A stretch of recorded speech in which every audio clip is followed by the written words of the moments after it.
estar comenzando hoy el día primero de la jornada. Son las 7ª jornadas regionales de filosofía y educación, 4ª jornada de didáctica de la filosofía y 2º encuentro de filosofías para pensar nuestra educación.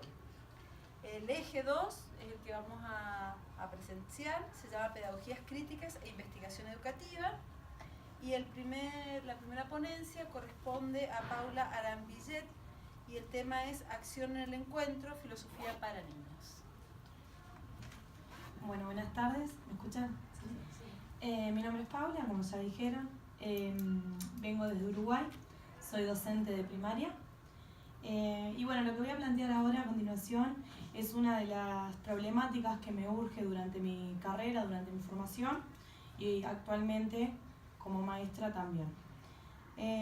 Vivimos en una sociedad demandante de tiempo, pero también demandante de posibles soluciones.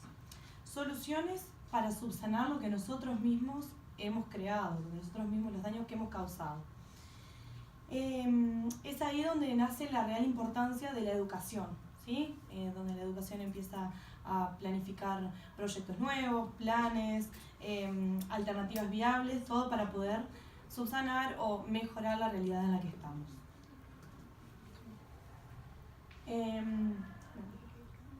En Uruguay nos regimos por el programa de educación inicial y primaria. Fue creado en el 2008, la parte de primaria se rige bajo ese programa.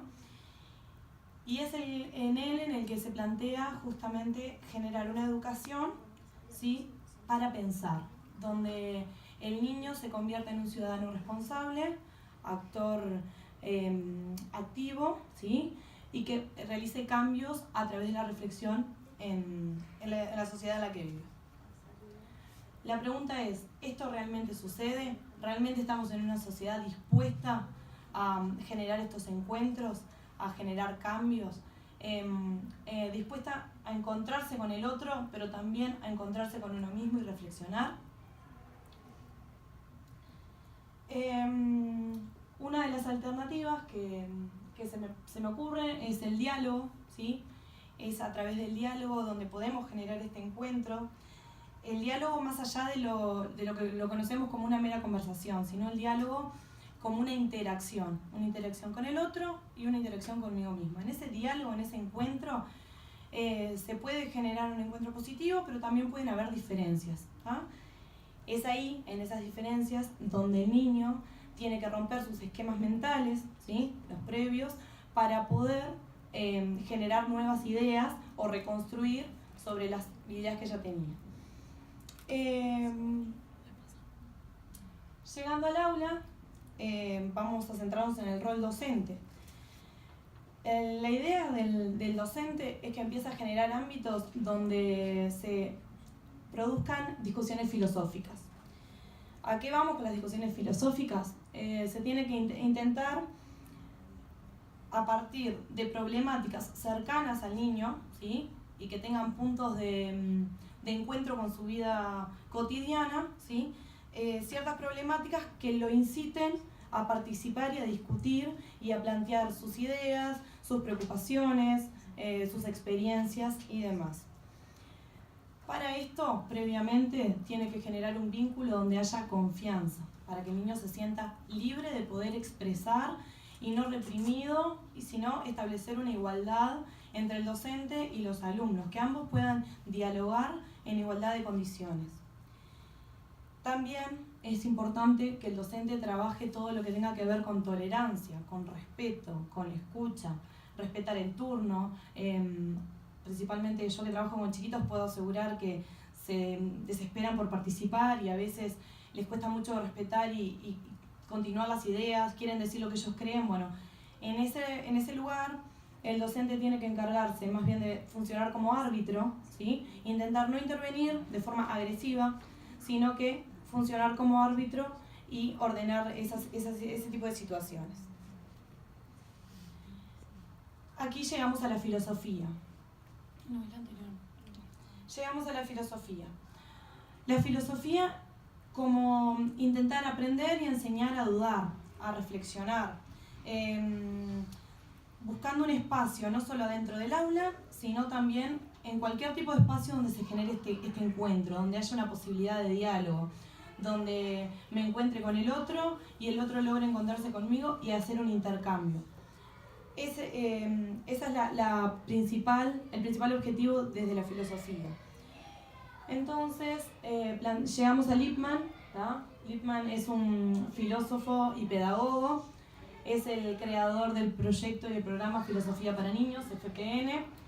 Este proyecto consta de manuales para docentes y también de libros y artículos que motivan la discusión filosófica. Está pensado entre una edad en un rango de los 3 años hasta los 17 para niños y adolescentes. Hoy en la actualidad se está aplicando en más de 30 países, así que tiene una importancia bastante grande. Y bueno, y el objetivo principal es que los niños logren aprender a pensar por sí mismos, utilizando sus herramientas, utilizando los recursos para analizar el mundo en el que viven hoy. Dejar de aceptar esto es así porque sí y empezar a analizar y cuestionar la realidad. La idea de trabajar en comunidad de indagación es justamente esto, fomentar y gestar la reflexión, permitiéndoles desarrollar y ejercitar herramientas que les permitan el razonamiento de ver hacia dónde va el mundo, hacia dónde va la realidad en la que viven y cómo pueden modificarla. Lo primordial, y aquí entra el rol docente nuevamente, es que todas las propuestas tengan en cuenta los intereses del niño. A veces para los adultos suena como aburrido escuchar cosas que no nos interesan y que no le podemos ver punto de aplicabilidad a nuestra vida. Bueno, imaginen, para los niños también sucede lo mismo.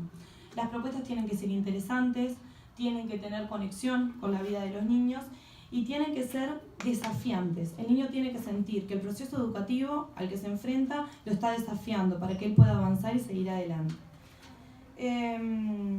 Con respecto a los conocimientos, nosotros nos enfrentamos a una sociedad donde los niños buscan globalidad, buscan conocimientos universalizados, es decir, que solos puedan conectar y unir lo aprendido en el aula con su vida y su experiencia personal.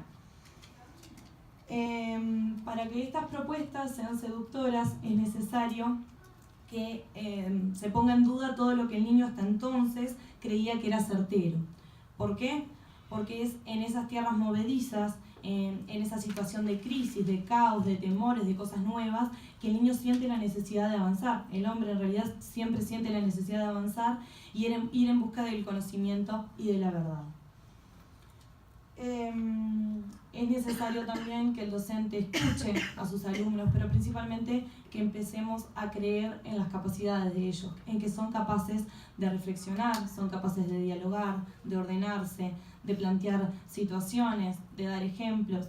Con respecto a los ejemplos, el docente deberá manejar, oscilar entre aceptar la experiencia personal del niño, pero intentar evitar los ejemplos para perder el real sentido de lo que se estaba hablando. Entonces, buscar argumentos, que el niño siempre esté dando argumentos y brindando argumentos a lo que dice. Bueno, si bien hoy en día no pertenecemos a una época donde sea bueno reflexionar o ser preguntones o cuestionar, sino que es mejor estar en modo pasivo, creo que es hora de ponernos en movimiento, de construir nuevos caminos, nuevas vías y recorrer esos caminos nosotros mismos, ¿sí?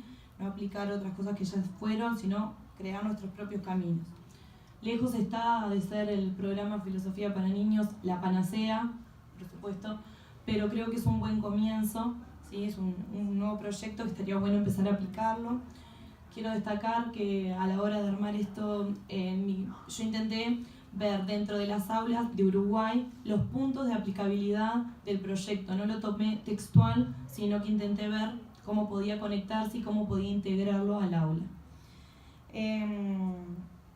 Bueno, por último, estamos en un tiempo donde cuestionar, donde entrar en movimiento, comenzar a dialogar y demás. Puede ser que se nos tilde hasta de valientes, pero bueno, me parece que es interesante comenzar a hacerlo. Es interesante que el hombre se sienta parte y se haga responsable de la realidad en la que vive y de la sociedad de la que somos parte. Por eso mismo cito esta frase que me parece que engloba. No es sencillo, pero es un buen comienzo. ¿Me queda tiempo? ¿Sí? Bueno, para finalizar quería contarles la experiencia que he tenido este año. Soy maestra de nivel 5, por ende tengo niños chiquitos de entre 5 y 6 años. Es muy bueno porque están en la edad donde preguntan todo y quieren saber todo. En el último mes, en Uruguay nos manejamos por unidades dentro de primaria. Estábamos trabajando con una unidad que se llama Ecosistema. Nace de los niños empezar a preguntar sobre los factores bióticos y dónde encuentro los factores bióticos y los abióticos y cómo. Bueno, empezamos a analizar el patio de la institución, salimos, observamos, manipulamos, tocamos las hojitas, demás. Entonces ellos se empiezan a inquietar porque dicen que los factores bióticos los ven, pero no pueden ver cómo crecen, cómo están vivos, si realmente están vivos. Ellos ven las plantitas, pero no saben si están vivos. A lo que se me ocurre crear un germinador. El germinador lo gestamos juntos, desde sacar la tierra de los canteros de la institución, manipular la tierra en la que se encuentran que hay otros factores bióticos, comienzan a hacer preguntas, a intercambiar entre ellos, se asombran porque nunca habían tocado tierra, no sabían qué era jugar con tierra, encuentran lombrices, al principio es asombro, después las pueden manipular con facilidad. Y bueno, y una vez que empieza el germinador empezamos a trabajar con cuidado, protegiendo, regando, llevándolo al sol y demás, y empiezan a ver que empieza a tener vida, a que tiene cambios, a que se modifica, comienzan a salir las hojas y demás. Y bueno, y al final concluyen en que realmente pudieron crear algo y pudieron ver cómo había vida en ello. La mayoría de las instancias fueron casi libres, intenté que ellos trabajaran entre ellos, que dialogaran, que intercambiaran. Algunos decían que, por ejemplo, no iba a salir nada de ahí, eran semillas y nada más. Y bueno, fueron como contestando sus preguntas entre ellos. Y creo que también fue una forma de trabajar con esto dentro del aula, en una actividad sencilla. Fue algo que nació de ellos, una inquietud que nace de ellos, de algo de su vida cotidiana, llevado al aula y planteado como una inquietud. Quería compartir eso con ustedes, así que